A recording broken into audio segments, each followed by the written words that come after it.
You know, the way they hide these things is actually quite brilliant in a terrifying sort of way. They buried it deep in the fine print, specifically on page 1,247 of a massive climate bill that clocked in at 1,850 pages. You have to ask yourself, who actually has the time or the patience to sit down and read nearly 2,000 pages of legal jargon? Nobody. And that is exactly what they were counting on. The timing was just as calculated as the placement. This wasn't passed during a primetime debate. It passed at exactly 2:34 in the morning on a Tuesday. Think about where you were at that hour. You were asleep. The rest of the country was asleep. The news cycle wasn't paying attention to Congress. They were completely distracted by the latest celebrity scandal, looking the other way while the legal framework of our country changed. While Congress pretended this was just another routine environmental regulation, something to save the trees or clean the water, the reality is starkly different. It is not routine. What they actually passed is the legal framework for the largest wealth transfer in American history. I need you to really let that sink in. We aren't talking about a tax hike. We aren't talking about inflation. We are talking about a direct mechanism to move wealth from your hands into theirs. And this is not some warning about a future dystopian government that might come into power 10 years from now. It is already the law. It was signed yesterday. If you woke up this morning, poured your coffee, scrolled through your news feed, and saw absolutely nothing about this, you're not alone. If your favorite financial channel didn't mention it, or if your stockbroker didn't call you in a panic, you need to stop right now. Just stop. Take a breath. Because what I am about to walk you through is not a conspiracy theory. It is not fear-mongering designed to sell you freeze-dried food. It is not clickbait. This information is buried in the Federal Register, published directly by the Department of Energy, and it has been confirmed by 3 separate sources inside the precious metals industry who are currently terrified to go public with what they know. The legislation is called the Critical Minerals Strategic Reserve Authorization Act. That sounds boring, doesn't it? It sounds official and harmless. But what it actually did was give the federal government the legal authority to inventory, regulate, and, if they decide it is necessary, requisition private holdings of strategic materials deemed essential to the energy transition. Let me translate that from government speak into plain English so there is no confusion. They can now seize your silver. They can seize your platinum. They can seize your palladium. And the most brilliant part of their plan is that they can do it all under the banner of saving the planet. Who could argue with that? They aren't stealing your wealth. They are securing the green future. In this emergency investigation, I'm going to walk you through the exact language in the bill that opens the door to confiscation. I'm not just going to tell you what I think. I'm going to show you the historical blueprint from 1933 that they are using almost word for word. I'm going to expose the inventory mechanism they are building right now to track exactly who owns what. And most importantly, I'm going to give you a 3-step action plan to protect your wealth before that knock on the door comes. This is not a drill. This is not a distant threat. The legal foundation was laid on December 10th, 2025. The clock is already ticking. This is the story of the green confiscation, and it started just 48 hours ago. Let me read you the exact text so you can see it for yourself. This comes from Section 3, subsection 14, paragraph C of House Resolution 9847, signed into law on Tuesday at 4:15 p.m. Eastern Time. It reads, in the event of a declared national emergency pertaining to supply chain disruption of materials critical to renewable energy infrastructure, the Secretary of Energy, in coordination with the Department of Commerce, is hereby authorized to conduct mandatory reporting of privately held strategic reserves and, if deemed necessary for national security, to negotiate compensation-based acquisition of said materials.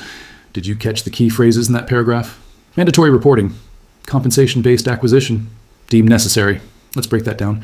Mandatory reporting means they can force you, by law, to tell them exactly how much silver you own. It destroys your financial privacy instantly, deemed necessary. Means they can decide that the solar panel factories or the electric vehicle plants need your metal more than you do. And compensation-based acquisition? That is a fancy way of saying they can pay you whatever price they decide is fair and take it. You don't get to say no, you don't get to negotiate, they set the price and they take the goods. This is Executive Order 6102 reborn, but this time it is wrapped in a green flag. For those of you who don't know the history, we need to go back to April 5th, 1933. That was the day President Franklin Roosevelt signed Executive Order 6102. It made private ownership of gold illegal in the United States. Citizens were required to turn in their gold coins, their gold bars, and their gold certificates to the Federal Reserve. In exchange, the government gave them paper money at a rate of $20.67 per ounce. If you refused to comply, if you tried to hide your wealth, you faced 10 years in prison and a $10,000 fine. Back then, they called it a national emergency, too. They said it was necessary to fight the Great Depression. They promised the American people it was temporary. But do you know how long that temporary ban lasted? It lasted 41 years. And here is the kicker, the part that should make your blood boil. After they confiscated all the gold at $20.67, they immediately revalued it to $35 an ounce. Think about the math on that. The very next year, the government made a 69% profit on the wealth they had just seized from their own citizens. The people who complied, the people who trusted their government and followed the rules, got robbed. The people who hid their gold, who ignored the order and waited, became generationally wealthy. We are watching the exact same playbook unfold right now, but this time they are smarter. They learned from 1933. They know that if they announce it with a dramatic executive order today, it would cause mass panic. So they aren't going to do that. They are going to boil the frog. Here is how the plan works. Step 1 was to create the legal authority. That happened on Tuesday. Check. Step 2 is to build the inventory system. That is happening right now, and I am going to prove it to you. Step 3 is to trigger the emergency. That is coming, and I will explain exactly what event they are waiting for. Step 4 is to activate the seizure. That is the end game. But if you understand steps 1 through 3, you can sidestep step 4 entirely. You might be thinking, okay, they passed a law, but how do they even know I own silver? I bought it with cash. It's in my safe. There's no record. I hate to tell you this, but you are wrong. There are 6 different ways the federal government is building a database of who owns what right now. And if you've made any of these mistakes in the last 5 years, you are already on the list. Tracking mechanism number 1 is bullion dealer reporting. As of January 1st, 2024, any transaction over $10,000 with a precious metals dealer triggers a Form 8300. That form goes directly to the IRS and FinCEN, the Financial Crimes Enforcement Network. They know your name. They know what you bought. They know how much. Did you buy a monster box of Silver Eagles last year for $12,000? You are in the database. Tracking mechanism number 2 is bank wire records. If you wired money to APMX, JM Bullion, SD Bullion, or any of the big dealers, that transaction is flagged. The banks report large wire transfers to the Treasury under anti-money laundering laws. They might not know the exact item you bought, but they know you sent a large sum of money to a precious metals dealer. If the government cross-references that wire with the dealer's Form 8300, they have a complete picture of your holdings. Tracking mechanism number 3 is safe deposit box registrations. This is the one nobody talks about. Under the Bank Secrecy Act, financial institutions are required to maintain records of safe deposit box holders. If you have a box at Chase, Wells Fargo, or Bank of America, they have your name, your box number, and a general category of what you're storing. In 1933, the government didn't just ask nicely. They went to the banks, opened the boxes, and took the gold. Why do you think that wouldn't happen again? Tracking mechanism number 4 is import records. Did you buy silver from a Canadian dealer, an Australian mint, or a European refinery? That shipment crossed a border. Customs logged it. They know the sender. They know the recipient. They know the declared value. You are in the system. Tracking mechanism number 5 is your online digital footprint. Every time you Google best silver coins to buy, every time you watch a video about gold storage, every time you click an ad for a bullion dealer, you are being tracked. Your IP address, your device ID, your browsing history. The NSA doesn't need a warrant to collect metadata, and metadata becomes evidence when they are building a confiscation target list. Tracking mechanism number 6 is the new one, the terrifying one, blockchain wallet surveillance. If you bought silver-backed tokens, if you hold PAXG, or if you invested in a digital precious metals platform, that wallet address is public. They can see exactly how much you own in real time. You thought you were being modern and tech-savvy. In reality, you just gave them a live inventory feed of your wealth. So, when I tell you that the government knows who owns strategic metals, I'm not speculating. I'm reading their own documentation. The infrastructure is already built. The data is already collected. The only thing missing was the legal authority to act on it. That authority was granted on Tuesday. Now, here's the critical question. If they have the law and they have the data, why haven't they pulled the trigger yet? Because they need the crisis. In 1933, Roosevelt waited until the banking system was on the verge of total collapse. He needed the public to be scared enough that confiscation seemed reasonable, patriotic even. He needed people to feel like they were doing their part to save America. In 2025, they are waiting for the energy crisis.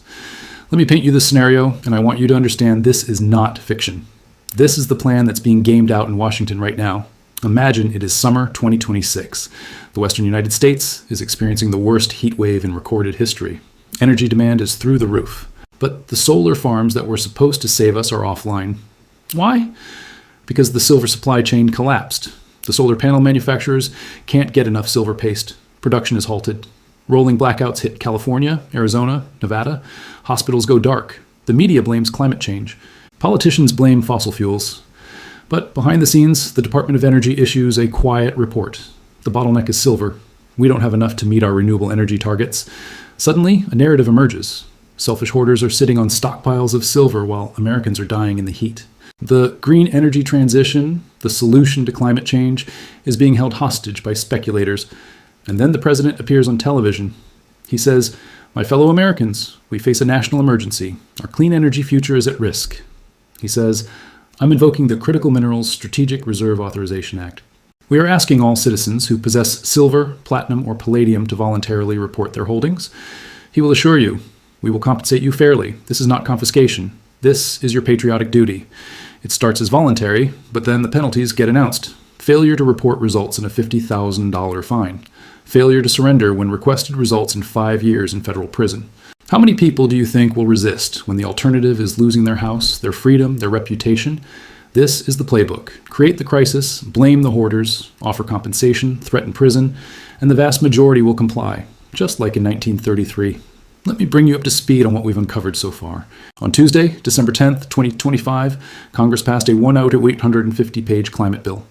Buried in Section 3 is the legal authority for the federal government to inventory and seize private holdings of critical minerals, including silver, platinum, and palladium. This is not theoretical. The law exists. It's on the books right now. The government has already built 6 different tracking mechanisms to identify who owns precious metals. If you've bought from a major dealer, wired money, stored in a safe deposit box, imported from abroad, or used a digital platform, you are in their database. The only thing they're waiting for is the emergency. And I just explained the exact scenario they're preparing to use. So what do? How do you protect yourself from the green confiscation? That's what we need to focus on now. We are going to cover the survival strategies, the legal loopholes, the offshore options, and the one metal they can't touch. Stay with me, because the next section might be the most important financial education you've ever received. If the federal government decides to confiscate precious metals under the guise of a green energy emergency, you have 3 options. Option 1, comply. Turn in your metal. Accept their compensation. Watch your wealth evaporate. Option 2, resist. Keep your metal. Risk prison. Risk asset forfeiture. Risk your family's future. Option 3, adapt. Restructure your holdings now before the knock on the door. Stay legal. Stay protected. Stay wealthy. Option 3 is the only rational path. Here is how you execute it. Strategy 1 is the numismatic exemption. This is the loophole that saved collectors in 1933. Executive Order 6102 exempted gold coins having a recognized special value to collectors of rare and unusual coins. Translation: if your gold was considered collectible, you could keep it. This created a massive arbitrage opportunity.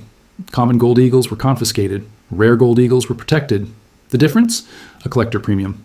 The same exemption exists in the 2025 law. Section 3, subsection 14, paragraph F, states, materials held for historical, cultural, or numismatic purposes shall be excluded from mandatory reporting requirements. So, if your silver is in the form of collectible coins, graded coins, or historical artifacts, it's exempt. Here's what you do. You take your generic silver rounds and eagles, and you send them to PCGS or NGC for grading. You pay the $30 grading fee. Now, they're not bullion, they're collectibles. Is a 2023 silver eagle worth more in a plastic slab? Not really. But is it legally protected from confiscation? Yes. The government isn't going to waste time arguing over whether your MS-65 Morgan dollar is numismatic or not. They want the easy targets. The monster boxes, the 1,000-ounce bars, the industrial stockpiles. Make yourself a hard target. Make your silver collectible. Strategy 2 is the offshore vault. If it's not in their jurisdiction, they can't seize it. Right now, you can store precious metals in allocated storage in Switzerland, Singapore, or the Cayman Islands. These are jurisdictions with strong property rights and no history of confiscation. Here's how it works. You buy the silver. You have it shipped directly to a vault in Zurich. You hold the title. You own the metal, but it never touches U.S. soil. Can the U.S. government compel you to repatriate it? Well, they can try, but if you structure it correctly through an offshore LLC or trust, they have to go through international legal channels. That takes years. By the time they navigate the Swiss court system, the crisis will be over. And here's the beauty. You're not breaking any laws. Owning foreign assets is completely legal. Reporting them on your FBAR is required.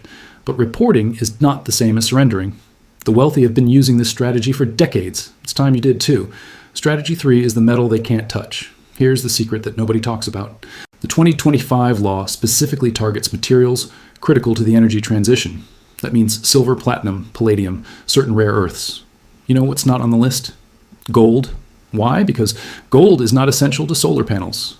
Gold is not essential to wind turbines. Gold is not essential to electric vehicle batteries. Gold is money, and they can't admit that.